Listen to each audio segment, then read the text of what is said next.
Okay,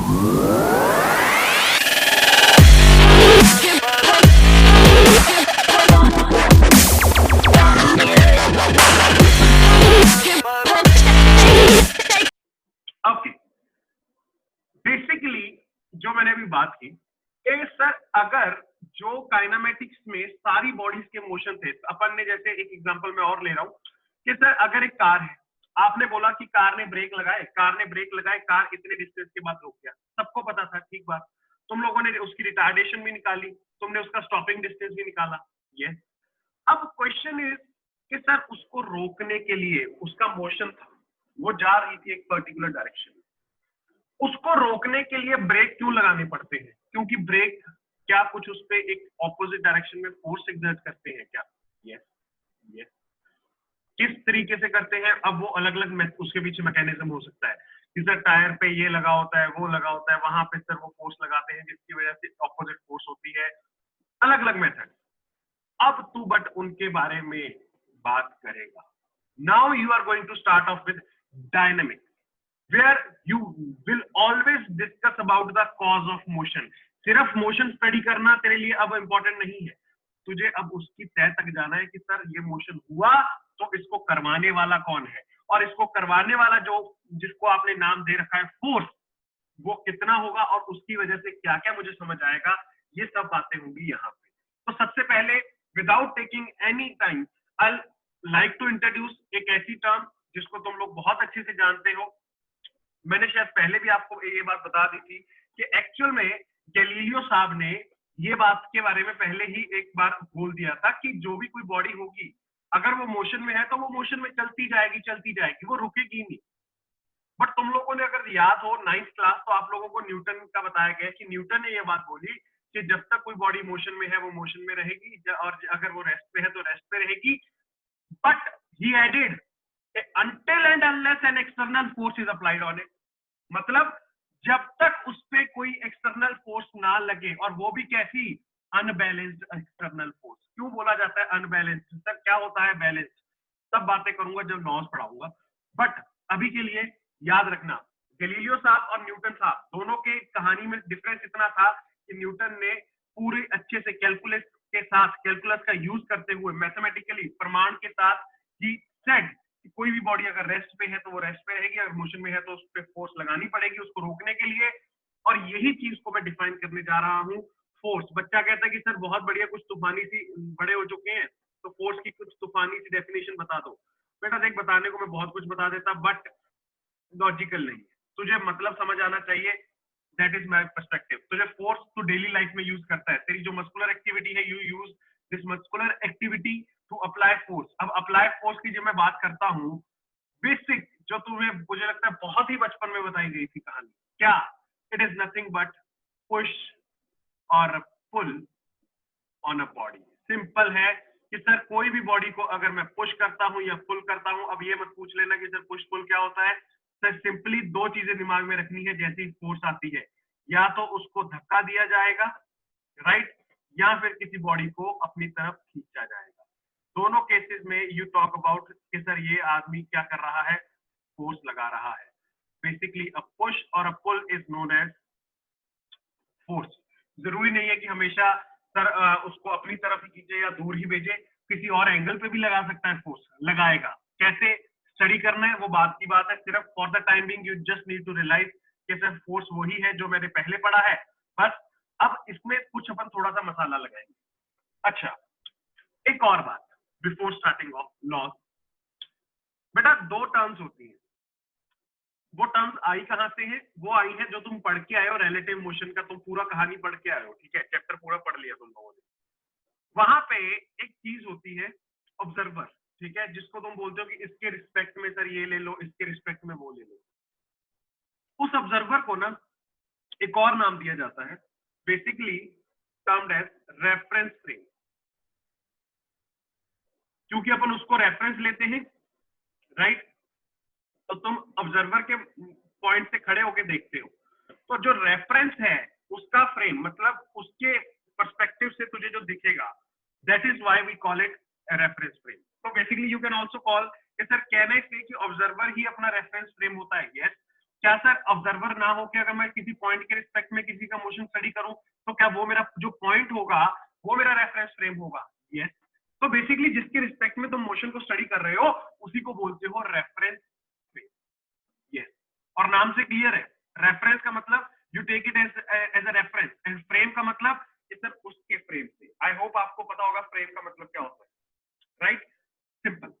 अब अगर reference frame की बात चली गई और आपने बोला कि सर कभी भी मोशन को स्टडी करने के लिए हमेशा रेफरेंस फ्रेम तो चाहिए ही चाहिए, किसी के रिस्पेक्ट में तो तुम लोग बेसिकली मोशन को स्टडी करोगे। बिल्कुल सर, बात तो आपकी सही बोल रहे हो आप। ऐसा तो है नहीं कि सर मैं बिना किसी रेफरेंस के मोशन को स्टडी कर दूं।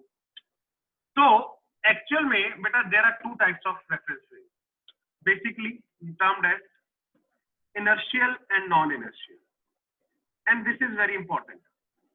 Inertial reference frame, and this is something you are listening to for the first time, and second one is non-inertial reference frame. बच्चा कहता है कि सर ये बताओ मतलब क्या है? एक तो आपने इनर्शियल इनर्शियल लिख दिया और एक आपने नॉन इनर्शियल लिख दिया, इसका मतलब क्या है? मतलब तो बेटा सिंपल है, देख जितना मैं तुझे बताता हूँ। इनर्शियल फ्रेम्स में ना न्यूटन भाई साहब ने ये बात जरूर बोली थी कि जो उनके लॉज होंगे ना वो सिर्फ इनर्शियल फ्रेम ऑफ रेफरेंस में ही यूज कर सकते हैं, इनर्शियल रेफरेंस फ्रेम्स में वो यूज कर सकते हैं। अब तू सोचेगा कि सर ऐसा क्या हो जाता है non inertial frame reference frame में, तो मेरी बात ध्यान से सुनो। ऐसा reference frame, a reference frame which is at rest, which is at rest या फिर और moving with constant velocity। अब तेरा जो बेटा ऑब्जर्वर है वो या तो रेस्ट पे हो या फिर कांस्टेंट वेलोसिटी से मूव कर रहा हो, तो ऐसे रेफरेंस फ्रेम को तुम बोलते हो इनर्शियल रेफरेंस फ्रेम। अब मेरी बात ध्यान से सुनना।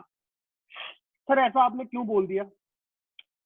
दो चीजें हैं, ये देखते ही तुझे समझ आना चाहिए, रेस्ट और कांस्टेंट वेलोसिटी। बेसिकली बचा क्या?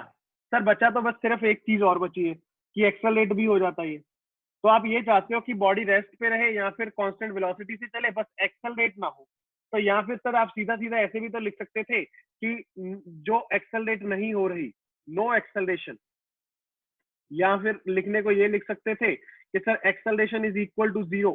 यस, क्या बात वही होती? बिल्कुल। तो a reference frame which is at rest या फिर moving with constant velocity, constant velocity से भी चलेगा तो सर उसकी एक्सेलरेशन तो 0 रहेगी। बिल्कुल सही बात है। तो अगर आपका ऑब्जर्वर बेटे एक्सेलरेट नहीं कर रहा तो ऐसा ऑब्जर्वर कहलाएगा कि ये एक इनर्शियल रेफरेंस फ्रेम है। वेयर है अगर तुम बात करो नॉन इनर्शियल रेफरेंस फ्रेम की, तो a reference frame which is under accelerated motion, अब रिटार्डेड भी हो सकता है, बस एक्सेलरेशन होना चाहिए। ठीक है, स्पीड बढ़ सकता है, स्पीड घट सकता है, सर उसका वेलोसिटी का डायरेक्शन चेंज हो गया तो भी वो एक्सेलरेटेड होगा क्या? यस बिल्कुल होगा। तू पढ़ के आया है कि सर अगर वेलोसिटी का डायरेक्शन भी चेंज होगा तब भी अपने पास वहां पे एक बॉडी क्या बोलते हैं अपन कि अंडर एक्सेलरेटेड मोशन, राइट? तो ऑलवेज रिमेंबर ऐसा केस जहां पे sir body is under accelerated motion या फिर तुम्हारा observer is under accelerated motion, तो याद रखना ऐसे केसेस में तुम बोलते हो कि सर अपने पास ये नॉन इनर्शियल रेफरेंस फ्रेम है। अब इसके ऊपर मैं एक एग्जांपल जैसे तुम लोगों को दे देता हूं जो कॉमनली तुम लोगों से कई बार पूछा भी जाता है। मान लो कि अगर मैं बोलता हूं कि let's say I have plane, ठीक है, अगर एक प्लेन की तुम बात करो, कर लेते हैं सर। प्लेन में मैंने बोला कि it is about to take of,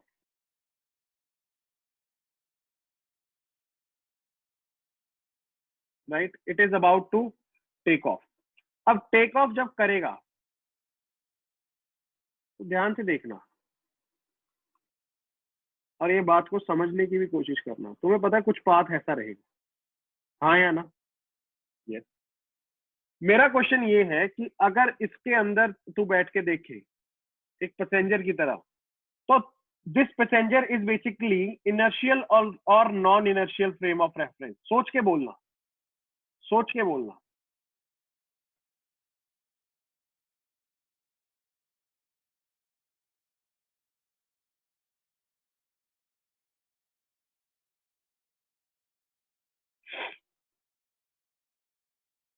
what do you think कि सर ये इनर्शियल फ्रेम ऑफ रेफरेंस है या नॉन इनर्शियल? सोचो क्या लगता है जब ये ऐसे जा रहा है और ऐसे अपनी ऊपर को उड़ान को चालू करेगा, तो यार मेरे हिसाब से इधर देखना, इधर देखना, क्या इसकी स्पीड कुछ भी हो, स्पीड इसकी कुछ भी हो, क्या डायरेक्शन चेंज हो रही है? हाँ या ना बोल जल्दी से। ये देखना, ये इसकी वेलोसिटी पहले ऐसे थी, फिर इसकी वेलोसिटी ऐसे हो गई। क्या वेलोसिटी ने डायरेक्शन चेंज किया? मेरे हिसाब से तो किया। एंड whenever वेलोसिटी का direction changes, you need to remember one thing कि सर एक्सेलरेटेड मोशन है। और अगर एक्सेलरेटेड मोशन है तो खट से बोल देना भाई साहब कि sir yes, this is basically non inertial frame of reference. This is basically non inertial frame of reference. जल्दी से बोल, मेरी बात तेरे पल्ले पड़ी या उड़ गए तोते? हाँ या ना? क्यों ये non inertial frame of reference है? समझ आया? Very good, very good. Yes yes yes, very good Kunal, very good. Sir, पर any body moving with any acceleration और velocity then it assumes that it is in rest. बेटा मेरी बात सुन, मेरी बात सुन Kunal. There will be n number of तेरे पास बॉडीज जो मूव कर रही है, ठीक है? अगर तेरे पास एन नंबर ऑफ बॉडीज जो है, तेरे पास तो कोई सिनेरियो देख रहा है वहां पे सर 10 बॉडी है, सब चल रही है, यस, तुम्हारी बात बिल्कुल सही है कि जो ऑब्जर्वर होता है वो खुद को रेस्ट पे मानता है। बट बेटा यहाँ पे मैं उसकी एक्चुअल मोशन की बात कर रहा हूँ, किसके रिस्पेक्ट में? ग्राउंड के रिस्पेक्ट में। इसीलिए मैं यहाँ पे एक नेक्स्ट जो तुम्हें इंपॉर्टेंट पॉइंट लिखवाने वाला हूँ वो ये है। अब एक्चुअल में तुम्हें क्या लगता है, मुझे एक बात बताना, अगर तुम लोग अर्थ पे खड़े होके देख रहे हो, क्या अर्थ तुम्हारा इनर्शियल है या non inertial frame of reference है? सोच के बताओ। जो तुम्हारा अर्थ है, इज इट इनर्शियल और non inertial frame of reference? What do you feel? मेरे हिसाब से तो अर्थ भी सर अगर तुम सोचोगे तो नॉन इनर्शियल है। बिल्कुल सही बोल रहे हैं। इसको कंसीडर किया जाता है एज इनर्शियल, इसको कंसीडर किया जाता है बिकॉज एक्चुअल में अगर तुम मेरे से पूछोगे ना, तो आइडियली ये जो इनर्शियल फ्रेम बोलते हो ना, ये आइडियल कंडीशन है। आइडियल मतलब जो वास्तविकता में पॉसिबल नहीं है। अगर तू अर्थ की बात करेगा, अब अर्थ भी तो रिवॉल्व कर रहा है ऐसे ऐसे, यूं यूं यूं यूं, हाँ या ना? अगर अर्थ रिवॉल्व कर रहा है तो सर अर्थ पे खड़ा हुआ आदमी भी सर घूम रहा होगा, तो सर वो भी तो एक्सेलरेट हो गया। सोच के देख, क्या मेरी बात तुम तक पहुंच पा रही है कि अगर अर्थ के ऊपर कोई आदमी खड़ा है, तो अगर अर्थ रिवॉल्व कर रही है तो भाई साहब, अब इसका मतलब तो वो आदमी भी सर एक्सेलरेटेड मोशन में है। और उसके अलावा वैसे भी सोच के देख, क्या तुम लोगों ने 9th क्लास में थोड़ा सा पढ़ा होगा, वैसे तुम जानते हो, न्यूटन ने जो लॉ दिया था, उन्होंने क्या बोला था? उन्होंने बोला था कि कोई भी दो बॉडीज जिनके जिनके पास मास है वो एक दूसरे को अट्रैक्ट करती है। न्यूटन का ये लॉ याद है, gravitation law, Newton law of gravitation. उन्होंने बोला कि अगर कोई भी दो बॉडीज के पास मास है तो वो एक दूसरे को अट्रैक्ट करती है। तुम लोगों ने भी मानी बात कि बिल्कुल न्यूटन साहब क्या बात बोल दी आपने। बट मेरी बात अब ध्यान से सुनना, अगर मैं यहाँ पे बैठा हूँ, यहाँ पे इतनी सारी बॉडीज है, सबके पास मास है, ठीक है, मेरी सराउंडिंग में, तो क्या वो मेरे पे फोर्स लगा रहे हैं? यस, लगानी चाहिए सर, न्यूटन ने बोला है तो बिल्कुल सही है उनका लॉ। तो इसका मतलब क्या, फिर मैं तो फिर भी एक्सेलरेटेड हूँ। हाँ ठीक है तेरी बात कि सर मैं, आप मूव नहीं कर रहे, यू आर नॉट मूविंग, आप बिकॉज इतना फोर्स नहीं है कि वो आपको खींच पाए, बट बेटा एक्सेलरेटेड तो हूँ। तो इसका मतलब ये है कि जो तुम्हारी तुम ये बोलते हो ना कि सर बार बार इनर्शियल फ्रेम, तो इनर्शियल फ्रेम ऑफ रेफरेंस लिख लेना। Frame of reference is an ideal condition. Ideal condition मतलब कि आइडियलिस्टिक कंडीशन है ये, जिसको अचीव कर पाना practically is not possible. And इसके साथ ही एक और पॉइंट लिख लो, in physics, Earth is considered to be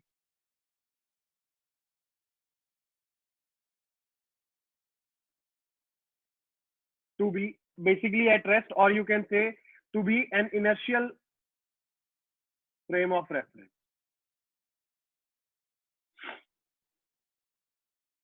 I hope आपको बात समझ आ गई होगी। जब मैंने रिलेटिव मोशन पढ़ रहे थे तब भी आपको एक बात बोली थी कि वहां पे जो अर्थ होता है ना, अर्थ को अपन हमेशा किस में कंसिडर करते हैं, रेस्ट पे, राइट।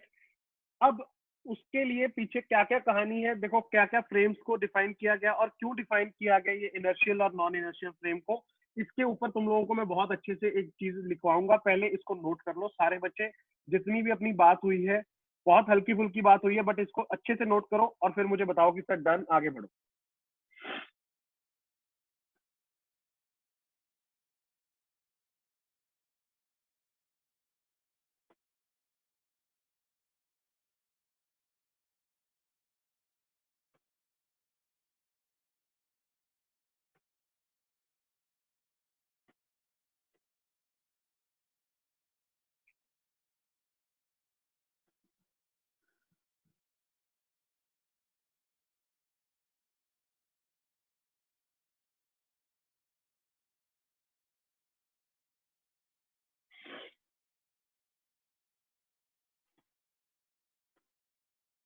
डन सर जी।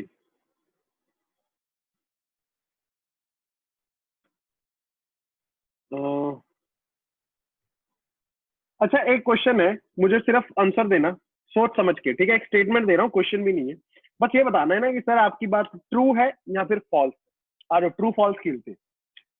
अगर मैं तेरे से पूछूं कि एक कोई इनर्शियल फ्रेम है, ठीक है, उस इनर्शियल फ्रेम के रिस्पेक्ट में एक और आदमी है जो कि कांस्टेंट वेलोसिटी से जा रहा है, किसके रिस्पेक्ट में, मेरे इनर्शियल फ्रेम के रिस्पेक्ट में, तो वो आदमी इनर्शियल फ्रेम होगा या नॉन इनर्शियल फ्रेम होगा?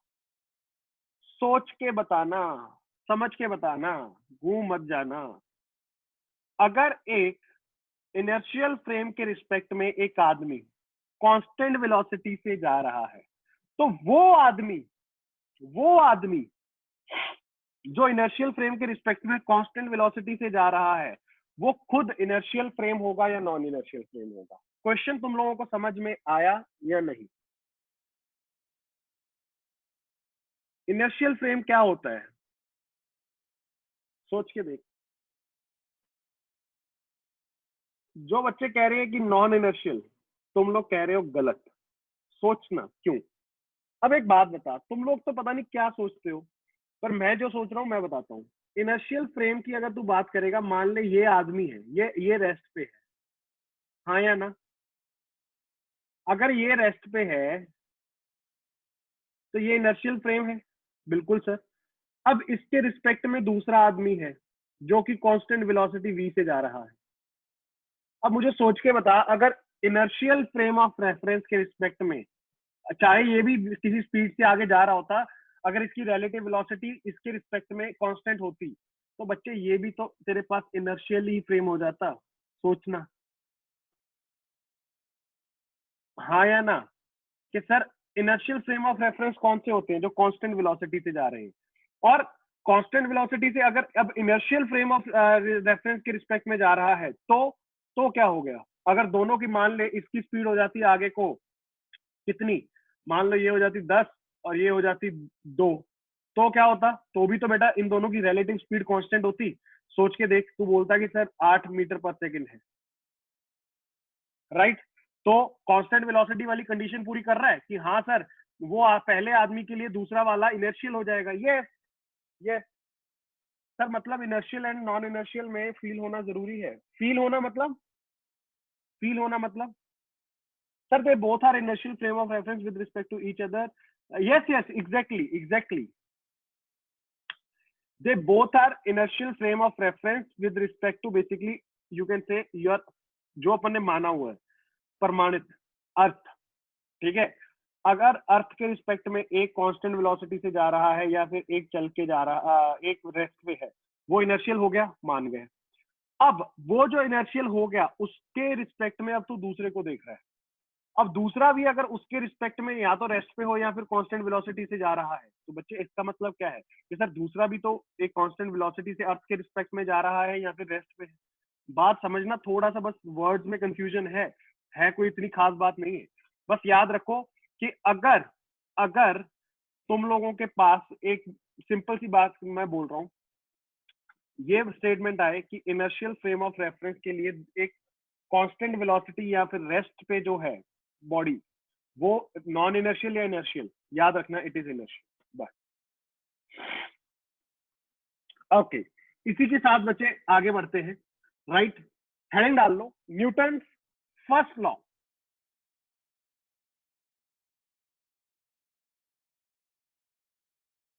Newton first law. अब इस पे मैं तुम लोगों को कहानियां बहुत सुना सकता हूँ। राइट, अच्छा, डेफिनेशन की अगर तुम बात करोगे कि सर डेफिनेशन लिखवा दो, पहले पूरी स्टेटमेंट जो इसकी थी, ठीक है, स्टेटमेंट क्या थी वो लिख लो। बोला तो देखो एक्चुअल में, अब देखो मैं इसको थोड़ा सा टेक्निकली बोलूंगा तो ऐसे बोलूंगा, अगर तुम मेरे से समझना चाहोगे तो अलग तरीका है। सुनना, पहले टेक्निकल बात सुन लो और फिर बाद में जब मैं लिखवाऊंगा उसको रिलेट करना साथ में, ठीक है। स्टेटमेंट बच्चे ये है कि in the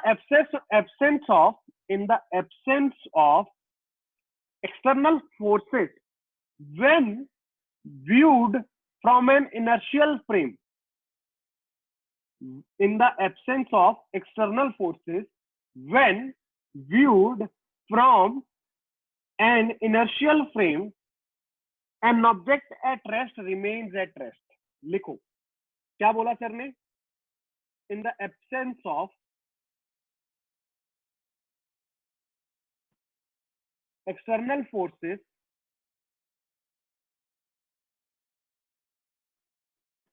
when viewed from an inertial frame, this is important, इस वजह से मैंने तुझे बताया inertial frame of reference, an object which is at rest remains at rest.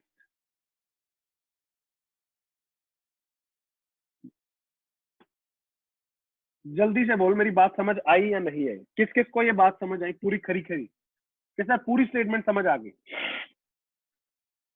एक सेकेंड ध्यान से सुनना। बोला ये तुम लोगों ने देखो बचपन में भी पढ़ा था कि जब तक कोई फोर्स किसी पे बॉडी पे नहीं लगाओगे वो रेस्ट पे रहेगी, यही बोला था ना, ठीक है। हाँ हाँ बिल्कुल, ये हरीश ने लिखा है, an object continues to be at the state of rest until and unless external force is applied on it।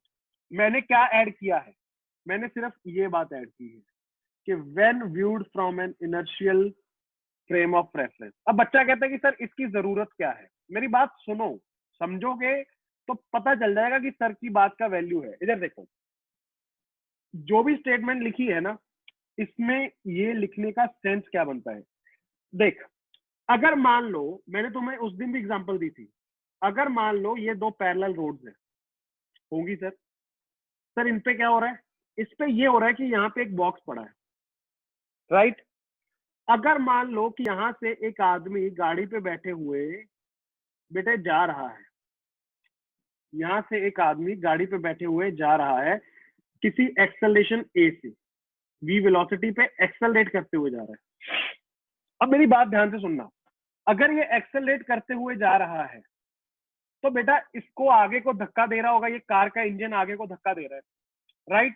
But अगर तू इसको एज अ रेफरेंस लेगा तो सर ये तो अपने आप को रेस्ट में मानते हुए ये ब्लॉक है, तो acceleration of the block with respect to the car कितना आ जाएगा, कहने से माइनस ए आ जाएगा, हाँ या ना। इसको लगेगा कि इस ब्लॉक पे फोर्स लग रहा है, राइट, पीछे को। बट मुझे बता, क्या वास्तविकता में इस ब्लॉक पे कोई फोर्स लग रहा है, हाँ या ना?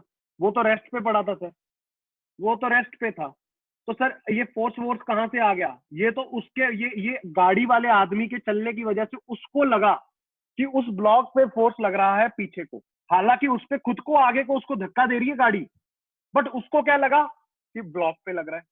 और जो स्टेटमेंट तुझे पता है गलत है कि सर ब्लॉक पे फोर्स नहीं लग रहा है, मुझे पता है वो तो रेस्ट पे पड़ा है अर्थ के रिस्पेक्ट में, इसी वजह से अब बस एक चीज को ध्यान में रखना कि ये बात तो सही है सर कि in the absence of external force when viewed from an inertial frame of reference an object which is at rest remains at rest। बस, क्योंकि मैं एक स्टेटमेंट तुम लोगों को बाद में भी लिखवाऊंगा, अभी बता भी देता हूं। न्यूटन्स लॉज ऑफ मोशन, सुनना ये बात, Newton's laws of motion are only and only valid for inertial frame of reference. Non inertial frame of reference पे ये काम नहीं करने वाले, समझ ले मेरी बात। और पहले लॉ में ही इसने डिफाइन कर दिया ये बात कि सिर्फ मैं इनर्शियल फ्रेम की बात कर रहा हूं भाई, नॉन इनर्शियल में ये मेरा लॉ लगा के बाद में मत पूछना कि गड़बड़ क्यों हो रही है। पहले ही डिफाइन कर दिया न्यूटन साहब ने कि सिर्फ और सिर्फ इनर्शियल, नॉन इनर्शियल पे लगाएगा तू समझ जाएगा कि गड़बड़ क्या हो रही है। आगे आएगा, सब कुछ आएगा, मैं बताऊंगा वहां पे कि देख अगर तू यहाँ पे नॉन इनर्शियल में ले लेगा तो ये गड़बड़ होगी, तू समझ भी पाएगा कि सर आपकी पॉइंट में दम है। और बाकी आपको ये एग्जांपल से समझ आ गया होगा कि एक ब्लॉक जो कि रेस्ट पे पड़ा है, अब एक आदमी जो खुद गाड़ी में जा रहा है वो अगर बैठ के ये सोचेगा कि उस ब्लॉक पे फोर्स लग रहा है पीछे को, तो भाई साहब वो फोर्स एग्जिस्ट ही नहीं करती वास्तविकता में। आई होप आपको मेरी बात समझ आई। और इसी की दूसरी स्टेटमेंट, बेसिकली ये तो हो गई बात रेस्ट की। आप लोगों को अगर बचपन याद हो थोड़ा सा, तो वहां पे एक और चीज बोली जाती थी सर, क्या कि अगर बेटा मोशन में है तो भी तो, कि अगर कोई बॉडी को तू मोशन से रेस्ट पे लाना चाहता है तब भी तो फोर्स लगती है। यस, तो बेटा इसकी दूसरी स्टेटमेंट ये है कि लिखो सारे बच्चे, and an object in motion continues to be in motion with constant velocity. An object in motion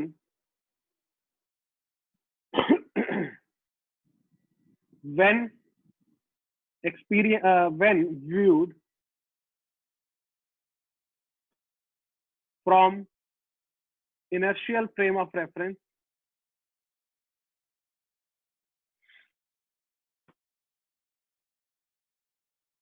continues to move with constant velocity until unless an external force is applied।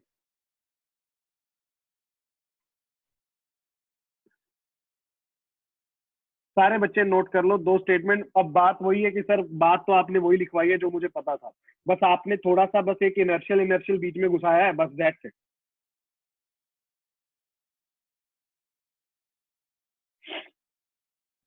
Poonam see see I understand, तुम लोग कह रहे हो कि sir अगर this is not possible तो फिर अपन relative को क्यों स्टडी करते हैं। रिलेटिव को स्टडी करना इसलिए इंपॉर्टेंट है बिकॉज बेटा वो अपने लिए इजी है।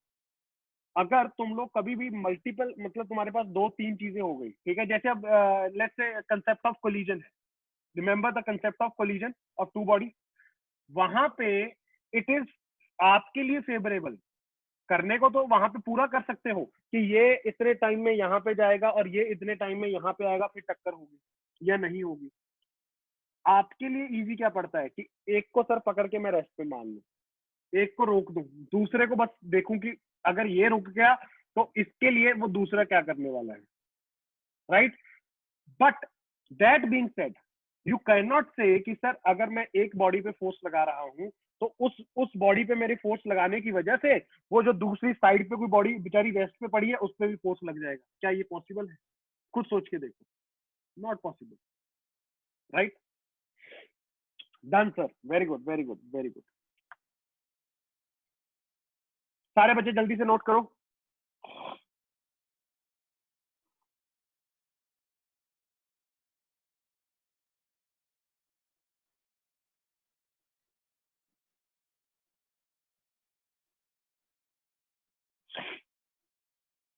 अच्छा, तो बेसिकली अगर कई बच्चे बोलते हैं कि सर समझ तो मुझे ये आया, फर्स्ट लॉ ने यही बोला है ना कि वेलोसिटी में चेंज नहीं होता। अगर कोई बॉडी तो कह रहा है रेस्ट पे है तो वो भी तो रेस्ट पे रहती है, मतलब उसकी वेलोसिटी अगर जीरो है तो वो वेलोसिटी जीरो ही रहेगी।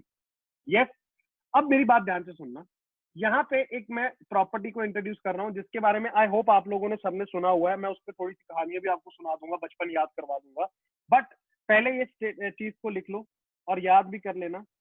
The property of a body to resist the change in velocity क्या होता है, जल्दी बोलो। और इसको बोला भी जाता है, फर्स्ट लॉ को क्या बोला जाता है, बोलो बोलो बोलो बोलो। Momentum, very good very very good. Inertia, yes inertia. लिखो सारे बच्चे लिखो। The tendency of an object to resist any change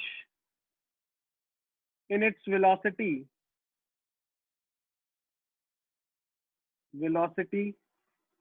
is termed as inertia।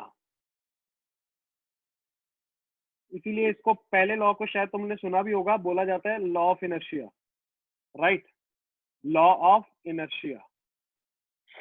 अब इसके ऊपर सर क्या बताओगे, देखो हमेशा याद रखो inertia is directly proportional to मतलब mass is directly proportional to inertia, ठीक है ना।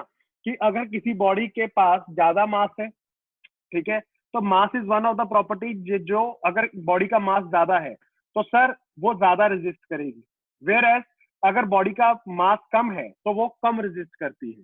तो सिंपल है, चीज को ध्यान से सुनो और समझने की साथ साथ कोशिश करो जो मेरे वर्ड्स हैं यहाँ पे।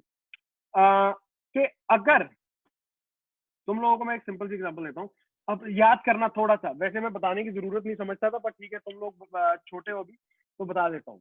9th क्लास में तुम लोगों को 3 चीजें पढ़ाई गई थी इसी के अंडर, क्या सर, 9th में या पता नहीं उससे भी पहले जब भी पढ़ाया गया होगा। Inertia of motion, inertia of rest, inertia of direction, क्या याद आया?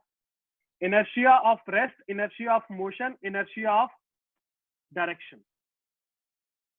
It is property Kunal, it does not occur, it is property of any metal, any object।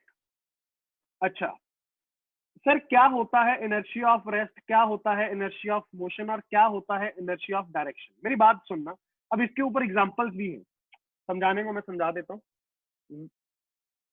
Inertia of rest body की, अब इनर्शिया का ना बच्चा बोलता है कि सर क्या है ये इनर्शिया, मुझे ना ऐसे तो एग्जांपल ये डेफिनेशन से फील नहीं आती कि सर टेंडेंसी टू रेजिस्ट क्या होता है, ये रेजिस्ट क्या मतलब?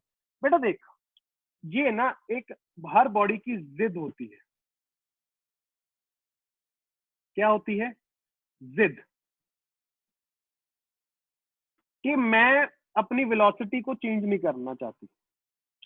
जैसे अब इसके अंदर मैंने क्या बोला, इनर्शिया की कहानी के अंदर 3 चीजें घुस गई, क्या क्या सर? आपने बोला inertia of rest, inertia of motion और आपने बोला इनर्शिया ऑफ डायरेक्शन। सर मतलब क्या है इसका, ध्यान से सुनना। बॉडी की जिद है, कहती कि मैं रेस्ट पे हूं तो मैं रेस्ट पे रहूंगी। इसी जिद के चक्कर में ना कई पत्ते मर जाते हैं। अब तू कहेगा सर पत्ते कैसे मर जाते हैं? सोच के देख, अगर तू कहीं पे जाके किसी, मतलब ऐसे नहीं बड़ा वाला ट्री मत सोचना कि तू जाके बाहुबली और हिला देगा, ठीक है, कोई पतला सा, कोई मतलब तेरे ऐसे कोई शाखा हो, कोई पतली सा ट्री हो, ठीक है, तू उसको अगर पकड़ के थोड़ा सा हिलाएगा तो तू देखते पत्ते गिरने लग जाते हैं, हाँ या ना? यस। अब तू कहेगा सर इसमें इनर्शिया कहाँ से आ गया? बेटा आया, इनर्शिया आया। देखना, पत्ता ऐसे ऐसे लगा हुआ था, ठीक है, तूने इसको पकड़ के हिला दिया, मोशन में ला दिया। अब पत्ता क्या था ना, पत्ता जी कह रहे थे कि हम तो रेस्ट पे रहेंगे, उनकी तो जिद थी, वो कह रहे थे हम तो नहीं हिलेंगे, आप चाहे कुछ भी कर लो। कर लिया क्या, ये चला गया, ये यहां से जब चला गया ये रेस्ट के चक्कर में ठच के नीचे गिर गया। बेसिकली जब कोई बॉडी चाहती है कि वो रेस्ट पे रहे तो उसकी रेस्ट पे रहने की जिद को बोला जाता है इनर्शिया ऑफ रेस्ट। और सिमिलरली अगर कोई बॉडी कहे कि मोशन में, सर मोशन में मतलब जैसे तुमने देखा होगा कई बार होता है ये जो हॉर्स राइडर्स होते हैं, राइट, हॉर्स राइडर्स होते हैं तो एकदम से घोड़ा क्या करता है, कई बार ना ब्रेक लगा देता है। ब्रेक, अब घोड़े के ब्रेक कैसे लगते हैं, वो अपने आगे वाले पैर ना ऐसे गड़ा देता है अंदर जमीन में, ठीक है। और दौड़ते दौड़ते कई बार क्या होता है कि घोड़ा हैंड ब्रेक लगा देता है कि एकदम से अपने पैर गड़ा देता है। अब घोड़े ने तो अपने हैंड ब्रेक लगा लिए, पर जो ऊपर बैठा होता है राइडर, वो ब्रेक नहीं लगा पाता। क्यों सर? उसकी बॉडी की जिद होती है यार। वो कहता कि मैं तो अगर मोशन में हूं, मैं तो मोशन में ही रहूंगा। तो घोड़ा भी कहता है रह ले। अब होता क्या है, घोड़ा खुद तो रुक गया और राइडर जी ऊपर से पलटी खा के ठक से आगे। ये तुम लोगों ने देखा होगा मूवीज वगैरह में भी, ठीक है। This is inertia of motion. मतलब वो राइडर भाई साहब की जिद थी कि भाई साहब मैं तो बेसिकली मोशन में ही रहूंगा।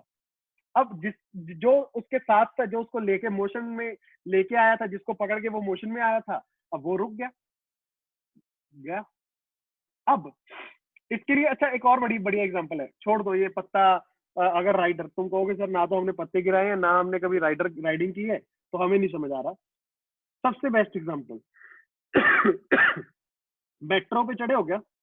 दिल्ली मेट्रो वगैरह पे कभी दर्शन हुए हैं? अच्छा मेट्रो भी छोड़ो, बस पे तो बस पे कभी खड़े होके गए हो? अब ये मत कहना कि नहीं सर हम गाड़ियों पे जाते हैं ये वो है।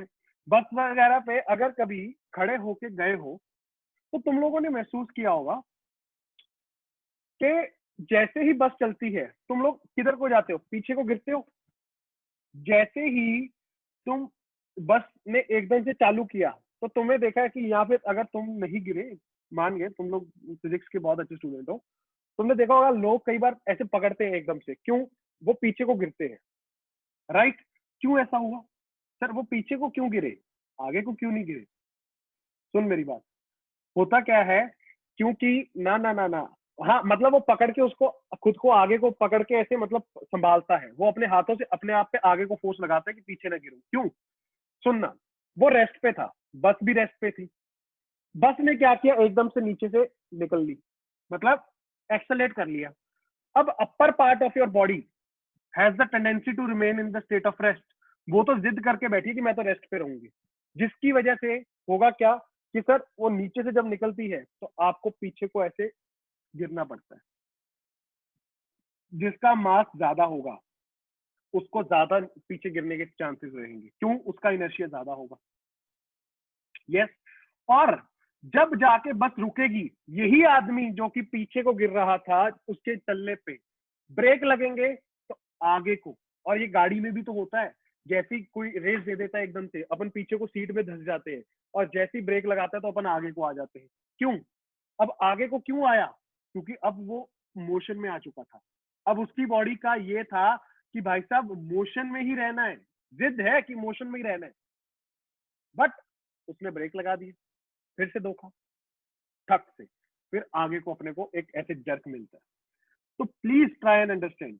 बहुत सिंपल प्रैक्टिकल बात है कि सर समझने के लिए इनर्शिया को हमेशा ऐसे दिमाग में रखोगे कि ये एक बॉडी की जिद होती है ना, रेस्ट पे है तो रेस्ट पे रहूंगी, मोशन में है तो मोशन में रहूंगी। और डायरेक्शन वाली क्या बात है, yes yes, that is why air bag लगाए जाते हैं, क्योंकि एकदम से जब आपको मोशन, इनर्शिया ऑफ मोशन होता है तो आप यू टेंड टू गो आगे को मोशन में, ठीक है। और एकदम से जब झटका लगता है तो एयर बैग खुलते हैं और आप बच जाते हो। इनर्शिया ऑफ डायरेक्शन भी सुन लो। बेस्ट एग्जांपल है क्रिकेट की। एक आदमी बॉलर ने बॉल की, बॉल सीधा खच से जाती है, उसको जाना होता है कीपर के पास। अब बीच में स्विंग मत ले आना, स्विंग होती है ये वो होती है। जिस दिन स्विंग भी पढ़ाऊंगा ना कि स्विंग क्यों होती है और स्पिन क्यों होती है, उस दिन भी तुम्हारे तोते उड़ रहे होंगे। वो रोटेशनल मोशन में स्पिन के बारे में पढ़ाऊंगा। सुनना मेरी बात, मान लो कोई हवा नहीं चल रही, कोई स्विंग नहीं हो रही, बहुत वाहियात बॉलर है, ठीक है। उसने बॉल फेंकी, बॉल सीधा जाना चाहती थी किसके पास? कीपर के पास। जिद है कि सीधा जाऊंगी, जिस डायरेक्शन में जा रही हूँ उसी डायरेक्शन में जाऊंगी, बट उसकी जिद तोड़ता है रास्ते में। कौन? बैट्समैन। कैसे? कैसे? बैट से फोर्स लगा के।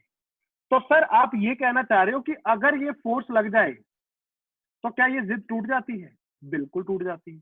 सोचना कि अगर कोई बॉडी रेस्ट पे है, हाँ उसकी जिद तो है कि वो रेस्ट पे ही रहे, बट अगर खट से तू जाके उसको धक्का देगा तो क्या वो चलेगी? बिल्कुल चलेगी sir, बिल्कुल चलेगी। मोशन में है, चाहती है मोशन में रहे, तूने आगे से आके उसको रोक दिया, रुक जाएगा? बिल्कुल रुकेगा। डायरेक्शन नहीं चेंज करना चाहती, वो चाहती है कि जिस डायरेक्शन में जा रही है उसी डायरेक्शन में जाती रहे। तूने आगे से फोर्स लगाया किसी डायरेक्शन में, थक गया। तो बेसिकली जिद को तोड़ने वाला कौन? External force. And remember this one thing कि जो तेरे पास मैं जो बोल रहा था कि मास की बात, ठीक है, याद रखना कि मास के लिए क्या लिखना है। एक मैं पॉइंट बस छोटा सा लिखवा देता हूँ यहाँ पे, सारे बच्चे लिख लो। Mass is that property of an object, mass is that property of an object, property of an object that specifies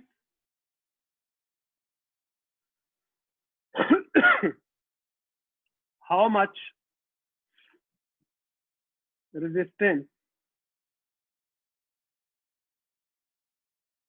an object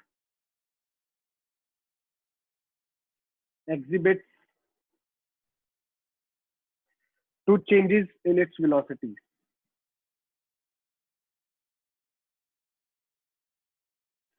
अपनी वेलोसिटी में चेंज लाने के लिए वो कितना रेजिस्ट करता है, ये चीज को बेसिकली बेटा this mass is the property of the object that specifies कि वो कितना रेजिस्टेंस लेके आएगा, कितना वो जिद ज्यादा करेगा।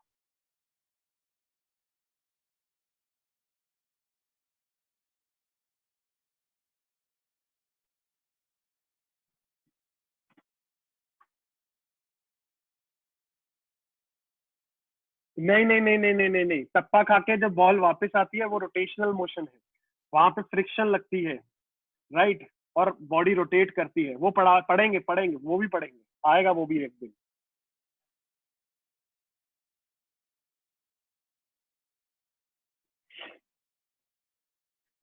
नोट करो जल्दी से।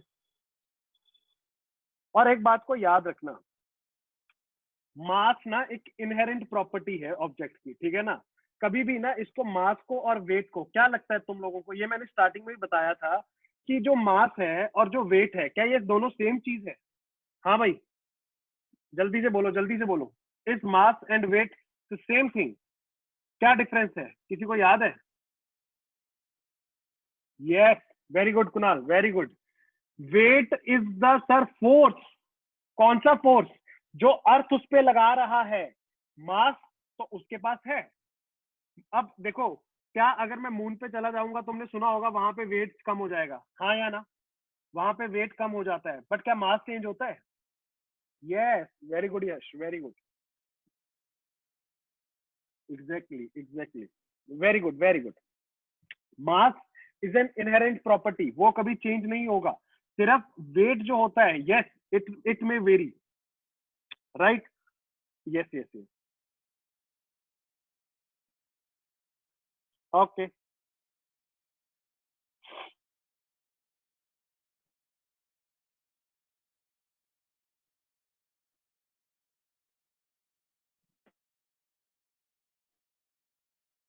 आगे बढ़ू?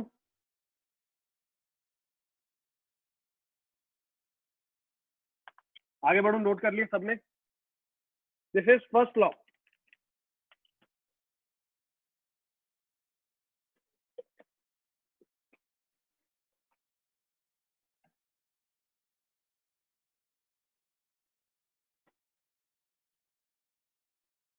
डन। मास नहीं चेंज होता कुणाल, एक्सेलरेशन चेंज हो जाती है, तू खुद ही तो बोल रहा था। है, g is constant, g is constant.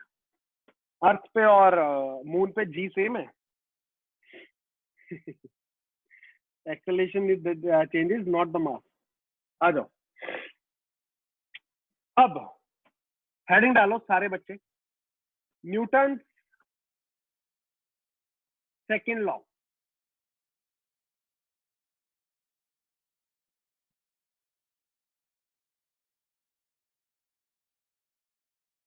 देखो, इसकी स्टेटमेंट क्या है वो भी समझा देता हूँ, राइट। न्यूटन सेकंड लॉ को समझने से पहले आपको एक छोटी सी चीज को देखो, वैसे तो सीधा सीधा बोलने को ऐसे बोल देते हैं कि when viewed from an inertial frame of reference force is directly proportional to acceleration, ठीक है, बोल देते हैं, that is also not wrong. But इसकी एक्चुअल में जो स्टेटमेंट थी ना बच्चे, वो ये है कि द एक्सटर्नल फोर्स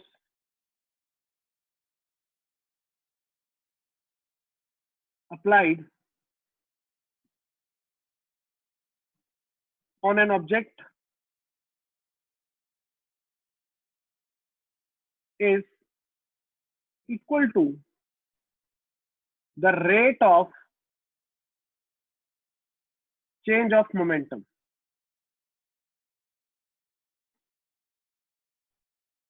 इस चीज को ध्यान से सुनना और समझना। बच्चा कहता है सर मोमेंटम का फॉर्मूला याद है, बस इतना बता दो, क्या फॉर्मूला याद है? अगर मोमेंटम पहली बार सुन रहे हो या पहले भी सुना हुआ है, बट आई होप आप लोग पहली बार नहीं सुन रहे, तुम लोगों ने मोमेंटम सुना हुआ है, मेरे से सुना होगा, बस सही है। सबको पता है मास इनटू वेलोसिटी होता है। Yes yes yes yes yes yes, बिल्कुल सही बोल रहे हो सारे बच्चे। इधर देखो, the external force applied on an object is equal to the rate of change of moment. बच्चा पूरा ऐसे तूफानी के वाओ कुछ हुआ नहीं, कुछ नहीं हुआ। इधर देख, अगर यहाँ पे मान ले मैंने बोला कि we have a ball which is moving with the velocity u and रास्ते में एक आदमी खड़े थे भाई साहब, इनके पता नहीं क्या हुआ, इन्होंने जब बॉल यहाँ से निकलने वाली थी, इन्होंने इस पे फोर्स लगा दिया, ठीक बात। और इनका जो कांटेक्ट रहा वो मान ले इसने जो फोर्स लगाया इस पे, मैंने बोला वो ऑब्वियस ही बात है एक्सटर्नल फोर्स होगा, ठीक है, और टी टाइम में लगाया, ठीक है, टी टाइम के लिए इसने उसको धक्का दिया। अब अगर सर इसने ऐसा करा होगा तो इसका वेलोसिटी चेंज हुआ होगा, ये तो सब मेरी बात मानोगे कि ठीक है सर, अगर पहले वेलोसिटी u होगा, उसने अगर उसको धक्का दिया तो वेलोसिटी तो चेंज हो ही गया होगा, ये बात तो मैं समझता हूँ। यस, तो सर बताना क्या चाहते हो बेटा? मैं ये बताना चाहता हूँ कि इसका इनिशियल मोमेंटम सोचना कितना होगा, कहना से mu हो जाएगा if mass of the body is m, हाँ या ना? यस। फाइनल मोमेंटम कितना हो जाएगा सर? फाइनल हो जाएगा मास इनटू वेलोसिटी v। क्या बड़ी बात है, सही तो है, मैंने कब बोला गलत है? मैंने भी तो बोला सही है। अब इधर देख, स्टेटमेंट को ध्यान से देखना कि एक्सटर्नल फोर्स जो होगी इट इज, कई बार बोलते directly proportional, but it is, you can state कि it is equal to change in momentum. Change in momentum को बेटा कैसे लिखते हैं? Rate of change of momentum बोला उन्होंने, राइट? अब ध्यान से सुनना इस बात को, चेंज इन मोमेंटम, डेल्टा का मतलब है चेंज इन मोमेंटम पर यूनिट टाइम। बच्चा कहता है कि बहुत बढ़िया सर, बहुत सही, इसका चेंज का मतलब तो यही होगा P final minus P initial. मैं भी मान गया, सही बोल रहा है, P final minus P initial upon time. Final कितना हो जाएगा? मास इनटू वेलोसिटी v, और इनिशियल कितना हो जाएगा? mu upon t, right? ये मैं एक केस ले रहा हूं, दूसरा केस क्या होगा वो भी मैं बताऊंगा, ध्यान से सुनना बस। F external can be written as, ध्यान से देख, मास को कांस्टेंट लिया तो अंदर क्या बचेगा? क्या v minus u upon T बचेगा क्या बच्चे? और क्या ये देखा देखा लग रहा है क्या? v minus u upon t, sir equation of motion पढ़ी थी एक, याद है? v is equal to u plus a t, v minus u upon t, क्या एक्सेलरेशन a हो जाएगा? Change in velocity upon time. Yes yes, ये आया m में। यहां से तुम लिखोगे कि external force is equal to mass into acceleration. External force is equal to mass into acceleration. और बेटा वैसे अगर तुम दूसरी डेफिनेशन भी लिखना चाहते हो कि सर और क्या इसको दिमाग में रख सकते हो, तो सीधा सीधा देखो, तुम्हें तो यही फॉर्मूला यूज करना है, ठीक है? और यहाँ पे मैंने ये ऊपर एरो इसलिए लगाया है because acceleration is also vector quantity and your force is also a vector quantity. इसकी एक और अगर तुम डेफिनेशन लिखना चाहते हो, स्टेटमेंट लिखना चाहते हो, तो ये लिख लो कि when viewed from inertial frame,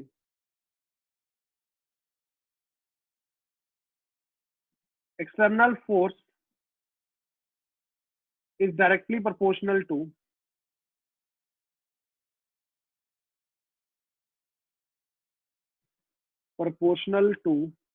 acceleration, और प्रोपोर्शनल का लगा के बीच में मास को ले आता है एज अ कांस्टेंट।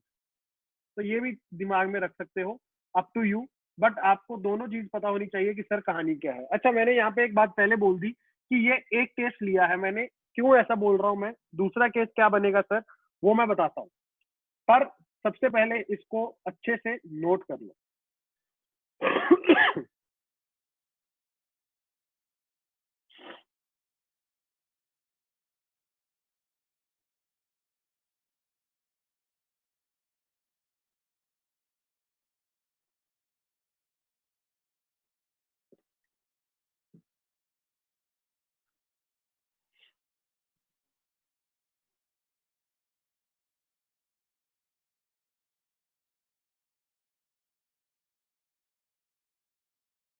ओके, हो गया नोट? जल्दी बोलो, जल्दी, यस और no. Done sir ji. Yes yes Poonam, yes yes yes yes, सही पकड़े। आ जाओ, आओ। पहले एक बात और समझ लो यहाँ पे, जब मैं एक्सटर्नल फोर्स लिखता हूँ ना बेटा, इसके साथ साथ एक और स्टेटमेंट को याद रखना। Basically you need to remember कि ये जो सर मैं बार बार लिखता हूँ एफ एक्सटर्नल या एफ मास इनटू एक्सेलरेशन। अब कई बार बच्चा बोलता है कि सर एक बॉडी थी मेरे पास, ठीक है, उस बॉडी पे बहुत सारी फोर्सेज लग रही है, मान ले 2 फोर्सेज लग रही है, ज्यादा मत ले पहले के। सर इधर को खींचा, इधर को खींचा, ये वाली इतने से खींच रही है, ये वाली इतने से खींच रही है, क्या करूं? अरे कुछ नहीं करना, बात समझ। रिमेंबर दिस फॉर्मूला एज के F external net force is equal to mass into acceleration, और तेरे पास एक्सेलरेशन आ जाएगा। बच्चा कहता है सर आपने ये नेट फोर्स क्यों लिख दिया? बच्चे नेट का मतलब ये है कि तेरे पास जितनी भी फोर्सेस है, ठीक है, उन सबका सम कर दे। ये समेशन का साइन आई होप आप लोगों ने सबने देखा होगा। इसका मतलब क्या होता है, जितनी भी फोर्सेस हैं you can write this down as कि वो सारी फोर्सेस का समेशन विद सम करके जो तेरे पास बचेगा। एंड रिमेंबर कि यहाँ पे लिख भी लो कि sir net F net is vectorial sum, vectorial sum, क्योंकि force is a vector quantity तो वेक्टोरियली ऐड करना है सबको। F net is vectorial sum of all the forces, of all the forces acting on an object। एक कोई भी body के ऊपर जितनी भी फोर्सेस लग रही हो, सबको वेक्टोरियली सम करके तू यहाँ पे डाल दे और उसकी एक्सेलरेशन निकाल ले, बस इतना मुद्दा है। जल्दी से बोलो, क्या समझ आई? अब बच्चा कहता है सर कई बार ना मेरे पास तो फोर्स ऐसे दे रखी है उन्होंने, कैसे कि सर उन्होंने मुझे बोला है कि एक्स डायरेक्शन में इतनी है, वाई में इतनी है। जैसे मैं बोल दूं तेरे पास, इधर देखना, इधर देखना कि सर एक्स डायरेक्शन में कुछ फोर्स है, जैसे आई जे के कैप की फॉर्म में मुझे फोर्स दे दी जाए, ठीक है, तो मैं क्या करूंगा? कुछ नहीं करना, ऐसे देखना कि सर नेट फोर्स का sum in x direction can be written as mass into acceleration in x, summation of forces in y direction is equal to mass into acceleration in y, summation of all the forces in z direction is equal to mass into acceleration in z direction। ऊपर arrow लगा देना ताकि तुझे पता चलता रहे कि this is the vector quantity. मतलब ये कहना चाह रहे हो सर कि अगर मेरे पास फोर्सेस कभी ऐसे 3 डायमेंशन में दे दी तो क्या एक्स वाई और जेड को तीनों को अलग अलग से लिख दूं? हाँ, तीनों को अलग अलग से लिख दो। क्या मेरी बात समझ आ रही है सभी को, हाँ या ना? मैं क्वेश्चन ले लूंगा इस पे, तुम लोग धड़ल्ले से कर भी लोगे, कुछ नहीं है, प्लस माइनस ये डिवाइड करके मल्टीप्लाई करके खुश होने वाली कहानी है ये। Remember one thing, very very important point. अब तुझे ये बात समझ आएगा कि ये पूरी स्टोरी सुन के मोमेंटम चेंज, ये चेंज, वो चेंज, तो सर एक पॉइंट बोल सकता हूँ क्या बढ़िया सा, क्या कि force is the cause of motion, हाँ या ना? Cause of change in motion,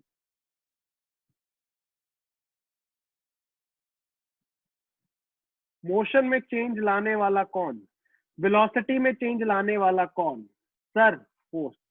velocity में चेंज लाएगा वो ही फोर्स कहलाएगा।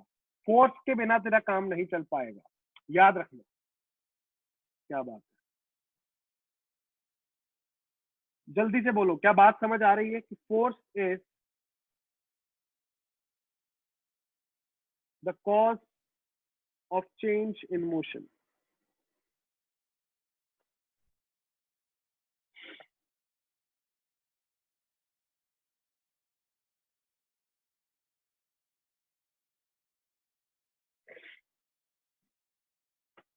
अच्छा अच्छा अच्छा अच्छा, सेकंड केस। सर आपने बोला कि ये तो आपने पहला केस बता दिया। अब कई बार ना बच्चे, आप लोगों को एक क्वेश्चन दे दिया जाता है, शायद मैंने इंट्रो वाली जो क्लास थी उसमें कई बच्चों ने शायद वो क्वेश्चन भी किया था। अगर नहीं किया था, जो पहली बार सुन रहे हैं ध्यान से सुनना।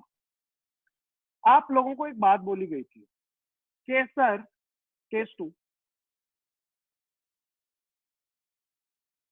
किसका केस 2 सर? इसी का, तेरा जो स्टेटमेंट था पहला। अगर तू फोर्स को देखे तो फोर्स इज इक्वल टू, तुझे बताया गया, is change in momentum upon change in time, सीधा टाइम लिख, राइट? सर आपने यहाँ पे लिखा m, basically what is this sir? This is change in mv, right, where v is the, let's say, velocity. अगर मान लो कि सर यहाँ पे इस कंडीशन में वेलोसिटी कांस्टेंट हो और मास में चेंज हो रहा हो, velocity is constant and mass is changing. बच्चा कह रहा है सर एग्जांपल दे दो। कन्वेयर बेल्ट को जानते सारे बच्चे? कन्वेयर बेल्ट, अगर कन्वेयर बेल्ट के ऊपर एक कुछ भी बैलून रख दिया गया, बैलून में तूने पिन मार दिया, पानी से भरा हुआ था, पानी बाहर आते जाएगा, उसका अच्छा छोड़ दो ये भी, क्या बैलून, कन्वेयर बेल्ट, सबसे बढ़िया रॉकेट, रॉकेट प्रोपेलिंग। कि सर अगर रॉकेट ऊपर उठता है तो बेसिकली तुम्हें पता होगा कि वो गैसेस को इजेक्ट करता है, और गैसेस इजेक्ट होने से क्या होता है कि मास कम हो जाता है, मास में चेंज आता है तो उसको अपथ्रस्ट मिलता है, ऊपर को पुश मिलता है, राइट? तो रिमेंबर वन थिंग, ऐसे केस में बेटे तो इसको क्या लिख लेगा, force can be also be written as v into delta m by t. बच्चा कहता है sir delta m by t कहाँ से आएगा, इसका तो कोई फॉर्मूला भी नहीं है। तो बच्चे ये तुझे क्वेश्चन में दे दिया जाएगा। रिमेंबर वन थिंग, बस तुझे इतना याद रखना है कि अगर मुझे कभी भी वेलोसिटी कांस्टेंट दे रखी हो और बोल दिया जाए कि the change in mass is इतना पर सेकंड, तो तू समझ जाना तुझे उन्होंने क्या दे दिया, delta m by t, change in mass per unit time, right? And once you have sir mass per change in mass per unit time, force निकाल देना, राइट? क्वेश्चन में लूंगा तो समझ पाएगा, बहुत अच्छे से बेटर वे में समझ पाएगा जब अपन क्वेश्चन को डील करेंगे,